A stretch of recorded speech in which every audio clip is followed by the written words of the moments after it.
نحمده ونصلي على رسوله الكريم اما بعد فاعوذ بالله من الشيطان الرجيم بسم الله الرحمن الرحيم رب اشرح لي صدري ويسر لي امري واحلل عقدة من لساني يفقهوا قولي۔ نبی صلی اللہ علیہ وسلم دنیا کا سب سے مشکل ترین کام لے کر اٹھے تھے اور اس کام کے لیے آپ نے اپنا سب کچھ کھو دیا تھا، ہر طرح کی قربانیاں کی، آپ کا بزنس اور آپ کی قوم کی ناراضگی، خاندان کی ناراضگی، اور اس کے علاوہ بھی بہت سی تکلیفیں، ہجرت، جہاد، کئی چیزیں، اور آپ کے بعد جو بھی اس راستے پہ چلتا ہے اس کو مشکلات آتی ہیں، کبھی معاشی پریشانیاں آتی ہیں، کبھی اولاد کا مستقبل تاریک نظر آتا ہے، کبھی لوگ ناراض ہوتے ہیں، رشتہ دار ناراض ہوتے ہیں، کبھی ساتھی کم ہو جاتے ہیں۔ ایسی صورت میں انسان کو کبھی بھی گھبرانا نہیں چاہیے۔ یہاں نبی صلی اللہ علیہ وسلم کو تسلی دی جا رہی کہ ہم نے آپ کو کوثر عطا کی ہے، لہٰذا آپ شکرانہ ادا کیجئے، نماز پڑھیے، قربانی کیجئے۔ آپ کا جو دشمن آپ کے خلاف ہے وہ آپ کا کچھ نہیں بگاڑ سکتا۔ حضرت انس رضی اللہ عنہ کہتے ہیں کہ آپ ہمارے درمیان مسجد میں تشریف فرما تھے کہ آپ پر ہلکی سی اونگ طاری ہو گئی، پھر آپ نے مسکراتے ہوئے سر مبارک اٹھایا تو ہم نے عرض کی کہ آپ کیوں مسکرا رہے ہیں؟ آپ نے فرمایا انزلت علی آنفا سورۃ، میرے اوپر ابھی ابھی ایک سورت نازل ہوئی ہے۔ پھر آپ نے بسم اللہ پڑھ کر سورت سنائی اور سورت سنا کر فرمایا اتدرون ما الکوثر، یعنی تلاوت بھی سنا دی اور پھر وضاحت بھی ساتھ ہی کر رہے ہیں، تعلیم دے رہے ہیں، کیا تمہیں معلوم ہے کوثر کیا ہے؟ تو لوگوں نے عرض کیا اللہ اور اس کا رسول ہی بہتر جانتے ہیں۔ فرمایا وہ ایک نہر ہے جس کا اللہ نے مجھ سے وعدہ کیا ہے، اس میں خیر کثیر ہے۔ اس نہر میں کیا ہے؟ خیر کثیر ہے۔ در حقیقت یہ ایک حوض ہے جس پر میری امت قیامت کے دن آئے گی، اس کے برتنوں کی تعداد آسمان کے تاروں جتنی ہوگی، اور اس سے کچھ لوگوں کو ہٹا لیا جائے گا تو میں کہوں گا کہ یہ میری امت ہے، تو مجھے بتایا جائے گا کہ آپ کو نہیں معلوم کہ آپ کے بعد انہوں نے دین میں کیسی کیسی نئی چیزیں نکال لی تھی۔ صحیح مسلم کی روایت ہے۔ بہرحال سورت کا محور یہ ہے، مرکزی مضمون یہ ہے کہ آپ صلی اللہ علیہ وسلم پر نعمتوں کا ذکر ہے، آپ کے مقام کی فضیلت کا بیان ہے، اور اس کے بعد آپ کو کیا کرنا چاہیے اس نعمت اور فضیلت کو پا کر، اس کا ذکر ہے کہ آپ شکرانے کے طور پر اللہ کی عبادت کریں اور بندوں کے حقوق کا خیال رکھیں۔ اس میں ہم دیکھتے ہیں کہ پچھلی صورت میں 4 چیزوں کی بات تھی، یا 4 خاص باتیں تھی، جس میں سب سے پہلے تو بخل کا ذکر تھا کہ ایک شخص یتیم کی ضرورت پوری نہیں کرتا، مسکین کی نہیں کرتا، ان کو ذلیل کرتا ہے۔ دوسری چیز نماز میں غفلت کی بات تھی۔ تیسری چیز دکھاوے کی بات تھی۔ چوتھی چیز یمنعون الماعون، لوگوں سے خیر روکنے کی بات تھی۔ اس صورت میں 4 چیزوں کے کرنے کی بات ہے۔ سب سے پہلے بخل کے اپوزٹ کیا ہے؟ الکوثر، خیر کثیر، کہ اللہ سبحانہ وتعالیٰ نے آپ کو خیر کثیر عطا کی، خیر روکی نہیں آپ سے۔ نماز سے غفلت کا علاج کیا ہے؟ فصلی، نماز پڑھو۔ دکھاوے کا علاج کیا؟ لربک، اپنے رب کے لیے پڑھو۔ اور پھر یمنعون الماعون، اس کا اپوزٹ کیا ہے؟ ونحر۔ جو شخص یہ کام کرے، کون کون سے؟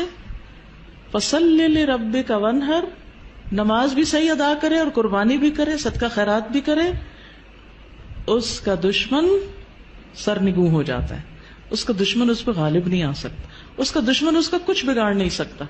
کبھی بھی آپ کو کسی سے خطرہ ہو، یہ 2 کام شروع کر دے، اللہ آپ کی حفاظت کرے گا۔ مشکلیں آتی اس لیے ہیں تاکہ ہم اپنے آپ کو سیدھا کریں، نمازیں اور اچھی کریں، اور اس کے ساتھ ساتھ بندوں کے حقوق کی طرف توجہ کریں، کہاں کمی ہو رہی، کسی کے ساتھ زیادتی تو نہیں کر رہے۔ تو آپ دیکھیں کہ کیسے مشکلات پر آسان ہوتی۔ آپ کے خلاف بولنے والے اور آپ کے بارے میں باتیں کرنے والے خود ہی خاموش ہو جائیں گے۔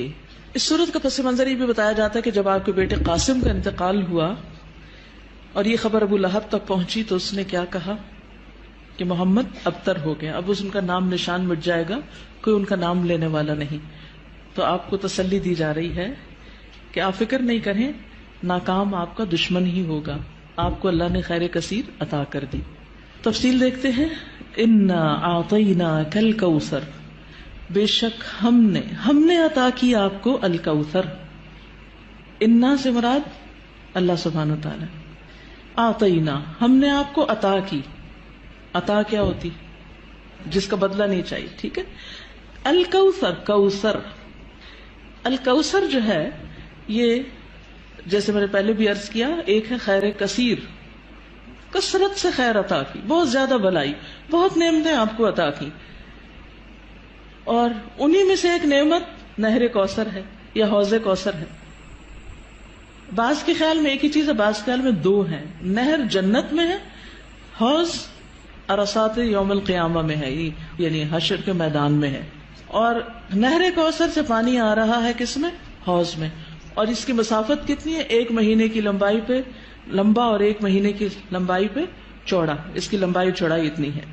اور جو نہر کوثر ہے جنت کی نہر، اس کے دونوں کنارے سونے کے ہیں، موتیوں اور یاقوت کا فرش بچھا ہے، مٹی کستوری سے زیادہ خوشبودار، پانی شہد سے میٹھا ہے، دودھ سے زیادہ سفید، مکھن سے زیادہ نرم، برف سے زیادہ ٹھنڈا۔